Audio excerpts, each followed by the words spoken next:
हमने पिछली वीडियो में बात की थी स्टॉक्स के बारे में। स्टॉक्स क्या है और इसके कितने प्रकार हैं। इस वीडियो के अंदर हम बात करेंगे बॉन्ड्स के बारे में कि बॉन्ड्स क्या है एंड इसके कितने टाइप्स हैं और इसको कौन इश्यू करता है और इसकी क्या जरूरत पड़ती है। तो बॉन्ड्स होते हैं वो जनरली 10 टाइप के होते हैं, लेकिन सबसे पहले हम ये जान लेते हैं कि बॉन्ड्स क्या होता है। अब हम समझते हैं बॉन्ड्स को कि बॉन्ड्स क्या होते हैं। कोई भी कंपनी है XYZ नाम से, इस कंपनी को जरूरत पड़ी है फंड की। फंड यानी पैसे, किसके लिए?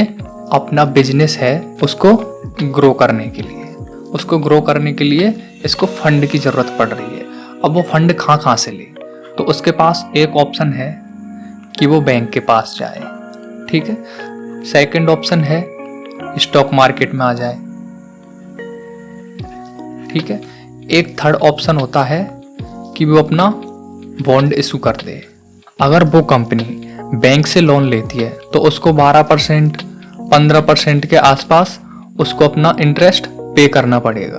तो अगर वो चाहती है कि नहीं बैंक से नहीं लेते, फिर वो आती है स्टॉक मार्केट के अंदर कि स्टॉक मार्केट के अंदर उसे जाना है। तो स्टॉक मार्केट में एक प्रॉब्लम आएगी कि अभी वो कंपनी प्राइवेट लिमिटेड है। अगर उसे स्टॉक मार्केट में आना पड़ेगा तो उसे अपनी कंपनी पब्लिक करनी पड़ेगी और वो नहीं चाहते कि हमें अपनी कंपनी पब्लिक करनी है। तो उनके पास फिर एक और ऑप्शन बचता है बॉन्ड इश्यू करने का। ये बॉन्ड क्या होता है, या ये कह लो ये एक लोन होता है। ये लोन किससे लिया जाता है? पब्लिक से। पब्लिक हो गए, इसके अंदर इंस्टीट्यूशंस हो गए और ETC। अब वो बॉन्ड कितने दिन के लिए भी इश्यू कर सकती है, वो उसके टाइप्स होंगे जो हम बाद में पढ़ेंगे। अभी समझते हैं कि बॉन्ड्स क्या है। ये बॉन्ड्स टाइम पर डिपेंड करते हैं, यानी कि ये 10 साल के लिए भी हो सकते हैं, 20 साल के लिए भी हो सकते हैं, 1 साल के लिए भी हो सकते हैं। अब 1 साल 20 साल इनका क्या रीजन है? क्योंकि वो कंपनी को अगर जरूरत पड़ रही है कि मुझे 5 साल के लिए पैसे चाहिए, तो वो 5 साल के लिए अपना बॉन्ड इश्यू करेगी। उस बॉन्ड को खरीदने वाला कौन होगा? पब्लिक हो सकती है, इंस्टीट्यूशंस हो सकते हैं एंड एक्सेट्रा और भी हो सकते हैं कुछ लोग। तो आप समझ गए कि बॉन्ड क्या होता है। अब इनके जान लेते हैं टाइप्स। ये कितने टाइप्स के होते हैं। ये जो बॉन्ड होते हैं वो जनरली 10 टाइप्स के होते हैं। फर्स्ट होता है गवर्नमेंट बॉन्ड, सेकंड होता है corporate bond, municipal bond, zero coupon bond, convertible bond, callable bond and puttable bond, inflation linked bond, foreign bond और परपेचुअल बॉन्ड। ये 10 तरीके के बॉन्ड होते हैं। अब इनको एक एक करके सबको डिटेल्स में जानते हैं। एक और चीज, जो कंपनी है जो बॉन्ड इश्यू कर रही है उसके बीच में एंड पब्लिक या इंस्टीट्यूशंस, इनके बीच एक इंटरेस्ट डिसाइड किया जाता है पर ईयर के हिसाब से कि हमें 1 साल के अंदर कितना रिटर्न मिलने वाला है, यानी कि एनुअल इंटरेस्ट रेट प्रॉमिस होता है इनके बीच में कि आपको इतना इंटरेस्ट रेट मिल जाएगा 1 साल के अंदर। अब आते हैं टॉपिक पर वापस। अब बात करते हैं बॉन्ड्स के टाइप्स की। तो फर्स्ट है गवर्नमेंट बॉन्ड्स।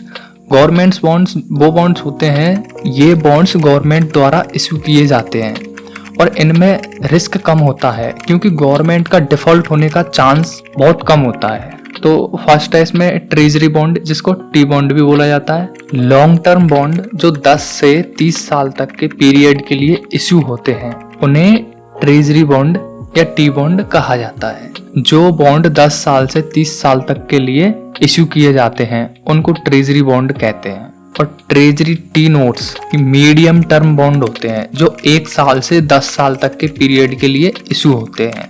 और ये ट्रेजरी बिल यानी T bills. Short term bonds जो 1 साल से कम पीरियड के लिए इशू होते हैं उन्हें ट्रेजरी बिल कहते हैं। सेकंड है कॉर्पोरेट बॉन्ड, जिसके अंदर 2 टाइप्स होते हैं, investment grade bond, high yield bonds या जंक बॉन्ड। ये जो कॉर्पोरेट बॉन्ड कौन से होते हैं? ये बॉन्ड्स प्राइवेट या पब्लिक कंपनी द्वारा इशू किए जाते हैं। इनमें थोड़ा ज्यादा रिस्क होता है लेकिन रिटर्न भी थोड़ा ज्यादा मिलता है। इन्वेस्टमेंट ग्रेड बॉन्ड्स, ये बॉन्ड्स उन कंपनीज द्वारा इशू किए जाते हैं जिनकी क्रेडिट रेटिंग अच्छी होती है। अब ये क्रेडिट रेटिंग क्या है? क्रेडिट रेटिंग का मतलब है कोई भी कंपनी है उसका क्रेडिट रेटिंग क्या है, यानी कि वो लोन पे करने के लायक है या नहीं। उसको कैटेगरी में डिवाइडेड किया जाता है, जैसे कि ABC। ए कैटेगरी यानी कि अच्छी है, वो टाइम से लोन पे करती है। जैसे B है तो वो थोड़ा कम है, C है और कम है, D है बिल्कुल कम है, यानी कि बिल्कुल खराब है, वो कभी कभी लोन पे भी नहीं कर पाती। तो ऐसे रेटिंग दी जाती है कंपनियों को। तो जो इन्वेस्टमेंट ग्रेड बॉन्ड होते हैं उनकी रेटिंग काफी अच्छी होती है। और जो हाई यील्ड बॉन्ड होते हैं यानी जंक बॉन्ड बोला जाता है, ये बॉन्ड्स उन कंपनीज द्वारा इशू किए जाते हैं जिनकी क्रेडिट रेटिंग कम होती है और रिस्क ज्यादा होता है। थर्ड है म्युनिसिपल बॉन्ड्स। ये बॉन्ड्स लोकल गवर्नमेंट जैसे स्टेट या सिटी द्वारा इशू किए जाते हैं। फोर्थ नंबर पर है जीरो कूपन बॉन्ड्स। ये बॉन्ड्स इंटरेस्ट नहीं देते लेकिन डिस्काउंट पर इशू किए जाते हैं और मैच्योरिटी के फेस वैल्यू पर रिडीम होते हैं। अगर आपको कोई भी टॉपिक्स या कुछ समझ नहीं आ रहा हो या फिर हल्का फुल्का समझ आ रहा हो तो कोई दिक्कत वाली बात नहीं है। ये सारी चीजें बिल्कुल डिटेल्स में और बाद में बताई जाएंगी। ये अभी आपका बेस क्लियर करने के लिए है, यानी आपका बेस बनाने के लिए ये चीजें बताई जा रही हैं। और फिर भी आपको अगर डाउट रहता है कि ये चीज समझ नहीं आ रही तो आप कमेंट सेक्शन में क्वेश्चन पूछ सकते हो, मैं जिसका आंसर विद इन 1-2 घंटे के अंदर दे दूंगा। फिफ्थ नंबर पर है कन्वर्टिबल बॉन्ड्स। ये बॉन्ड्स बॉन्ड होल्डर को ऑप्शन देते हैं कि वो अपने बॉन्ड्स को इश्यूइंग कंपनी के इक्विटी शेयर में कन्वर्ट कर सकते हैं, इसलिए उनको कन्वर्टिबल बॉन्ड्स कहा जाता है। 6 नंबर पर आता है कॉलेबल बॉन्ड्स। इश्यूअर को राइट होता है कि वो इन बॉन्ड्स को मैच्योरिटी से पहले ही रिडीम कर सकते हैं, यूजुअली एक फिक्स प्राइस पर। उन बॉन्ड्स को कॉलेबल बॉन्ड कहा जाता है। 7th नंबर पर है पुटेबल बॉन्ड्स। बॉन्ड्स होल्डर को राइट होता है कि वो इन बॉन्ड्स को मैच्योरिटी से पहले ही इश्यूअर को बेच सकते हैं, यूजुअली एक फिक्स प्राइस पर, इसलिए इन्हें पुटेबल बॉन्ड्स कहा जाता है। 8 नंबर पर है इन्फ्लेशन लिंक बॉन्ड।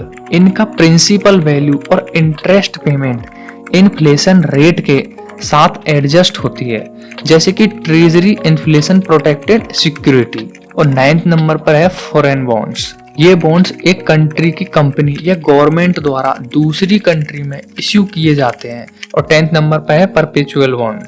ये बॉन्ड्स का कोई मैच्योरिटी डेट नहीं होती है और इश्यूअर हमेशा इंटरेस्ट पेमेंट्स करता रहता है, इसलिए इसे परपेचुअल बॉन्ड्स कहा जाता है। एक चीज और, इन बॉन्ड्स के टाइप्स के अलावा भी कई और वेरिएशंस और हाइब्रिड्स हो सकते हैं जो इन्वेस्टर्स के स्पेसिफिक नीड और मार्केट कंडीशन के अकॉर्डिंग डिजाइन किए जा सकते हैं। तो जरूरी नहीं है कि यही बॉन्ड्स हैं, इनके अलावा अगर किसी रिक्वायरमेंट के अनुसार भी बॉन्ड्स निकाले जा सकते हैं। तो ये थे बॉन्ड्स के टाइप्स। आई होप आपको ये बॉन्ड्स समझ आ गए होंगे कि बॉन्ड्स कौन इशू करता है और इसे कौन खरीदता है। इसके अलावा अब नेक्स्ट वीडियो के अंदर हम बात करेंगे रियल एस्टेट के बारे में, जिसको आप हमेशा सुनते रहते हो बहुत ज्यादा। इसलिए वीडियो को लाइक कर दो, चैनल को सब्सक्राइब कर दो एंड बेल आइकन प्रेस कर दो ताकि आप लेटेस्ट वीडियो मिस ना कर पाएं। मिलते हैं रियल एस्टेट वाली वीडियो के अंदर।